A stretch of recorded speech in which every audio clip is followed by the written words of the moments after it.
ទាំងអស់នេះចង់ដឹង ចា ទេអ្នកសួរខ្ញុំច្រើនណាស់ហើយ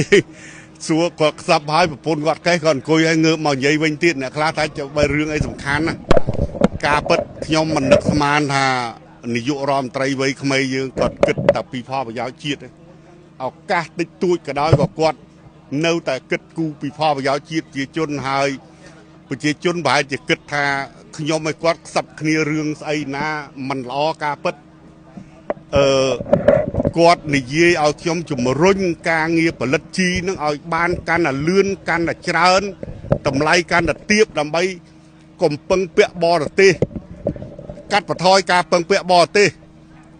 ហើយឲ្យប្រជាជនយើងយកមកផលិតកសិកម្មយើងនេះឲ្យបានផលកាន់តែច្រើនហើយតម្លៃឲ្យប្រកួតប្រជែងជាមួយគេ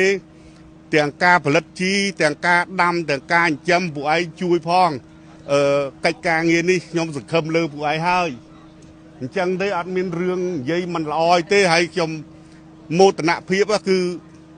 ខ្ញុំស្គាល់គាត់តាំងពីក្មេងមកក្រោយមកជួបទៀតគឺគាត់និយាយតែអំពីរឿងជួយធ្វើម៉េចឲ្យកសិករយើងផលិតផលិតផលឲ្យបានច្រើនថាពួកឯងមានបទពិសោធន៍ជួយកិច្ចការងារនឹងបន្តទៀតផងហើយខ្ញុំនឹងរកពេល